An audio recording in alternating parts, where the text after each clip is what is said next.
दिनों मार्टिनगंज ब्लॉक के प्रमुख प्रतिनिधि सौरभ सिंह बीनू पर 7 करोड़ के सरकारी धन के गबन का आरोप लगा था। मामले में सोमवार को सौरभ सिंह बीनू ने शहर के शारदा तिराहे के समीप एक होटल सभागार में प्रेस वार्ता के मामले में सौरभ सिंह बीनू ने कहा कि मार्टिनगंज का चतुर्दिक विकास और उसकी बढ़ती लोकप्रियता राजनीतिक विरोधियों को हजम नहीं हो रही, इसलिए वे इन दिनों 7 करोड़ के गबन की अफवाह उड़ा रहे हैं, वहीं अपना मजाक बनवा रहे हैं, क्योंकि ब्लॉक में अभी तक 7 करोड़ रुपए का बजट ही नहीं आया।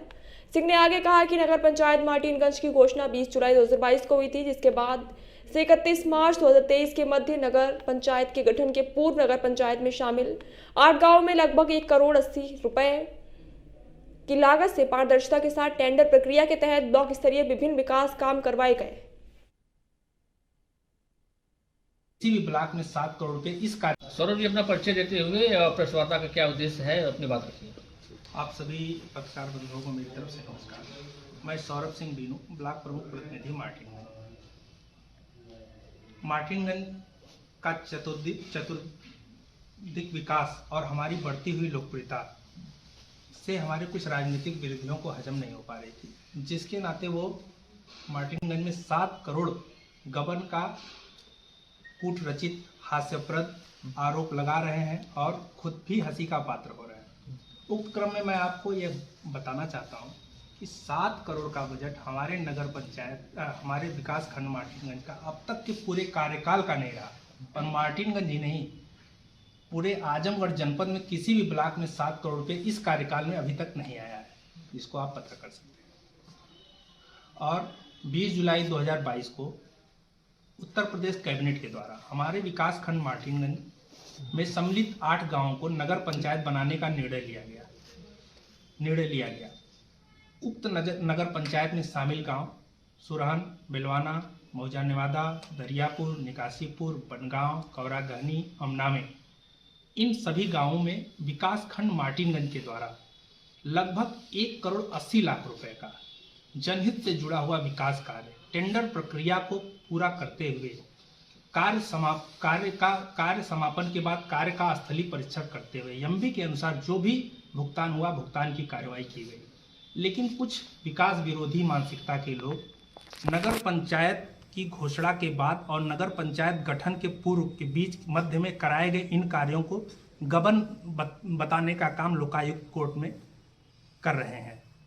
जबकि मैं आप सबको ये बता दूं कि प्रमुख सचिव नगर विकास, शासनादेश मेरे पास है, प्रमुख सचिव नगर विकास का 22 अगस्त 2022 को स्पष्ट शासनादेश था कि पूरे प्रदेश में जो भी नई नगर पंचायतों का गठन हुआ है या जो भी ग्राम पंचायतें सीमा विस्तार में नगर पंचायतों में शामिल हुई हैं, उन सभी ग्राम पंचायतों में सभी ग्राम प्रधान 31 मार्च 2023 तक काम करेंगे। उसी क्रम में सभी कार्यदायी संस्थाएं, विकासखंड, ब्लॉक, अन्य सभी कार्यदायी एजेंसियां 31 मार्च 2023 तक पूर्व की भांति कार्य करते रहेंगे। और उसी अनुक्रम में पूरे प्रदेश में जितने भी नगर पंचायत नई गठित हुई थी या सीमा विस्तार में जो भी गांव सम्मिलित हुए थे, सभी कार्यदायी संस्थाओं ने काम किया। सभी ब्लॉकों ने उन नगर पंचायत में सम्मिलित गांवों में 31 मार्च 2023 तक काम किया। सभी प्रधानों ने 31 मार्च 2023 तक काम किया। उसी क्रम में आजमगढ़ में भी मार्टिनगंज ब्लॉक ने नवगठित नगर पंचायत में सम्मिलित 8 गांव में 31 मार्च 2023 तक जो भी विकास कार्य पहले से कार्ययोजना में सम्मिलित थे उनको पूर्ण कराया। 31 मार्च 2023 के बाद एक भी रुपए का कार्य नहीं कराया गया। और शासन, प्रशासन या जिला प्रशासन या प्रदेश सरकार द्वारा कोई भी रोक, मार्टिनगंज ही नहीं पूरे प्रदेश में मुझे लगता है किसी ब्लॉक को ऐसी कोई रोक नहीं थी कि आप कोई कार्य इन ग्राम पंचायतों में नहीं कराएंगे। और जिला प्रशासन द्वारा गठित जांच टीम ने भी मौके पर स्थलीय प्रशिक्षण में सारे कामों का होना नियमानुसार पाया। और जांच रिपोर्ट में जिस निकासीपुर में बिना कार्य कराए भुगतान की बात की जा रही है, निकासीपुर में उक्त कार्य पर 1,10,000 रुपये का भुगतान क्षेत्र पंचायत द्वारा किया गया है। मौके पर स्थलीय विवाद होने के कारण कार्य प्रारंभ नहीं हो पाया, लेकिन भुगतान के सापेक्ष मटेरियल मौके पर पड़ा हुआ है। जैसे ही विवाद समाप्त होगा उक्त कार्य को पूर्ण करा दिया जाएगा। मार्टिनगंज ब्लॉक या मार्टिनगंज नगर पंचायत को विकसित करने का ही हमारा संकल्प है और आने वाले समय में पूरे प्रदेश में मार्टिनगंज ब्लॉक, मार्टिनगंज नगर पंचायत विकास के मामले में सर्वोच्च स्थान प्राप्त करने का गौरव प्राप्त करेगी। मात्र राजनीतिक लाभ के लिए हमारी छवि को धूमिल करने वालों को लोकायुक्त का निष्पक्ष निर्णय खुद जवाब देगा। ये सारा आरोप, सारा भ्रामक बातें सिर्फ हमारी छवि को धूमिल करने के लिए राजनीतिक साजिश है, राजनीतिक और सोची समझी साजिश है। धन्यवाद।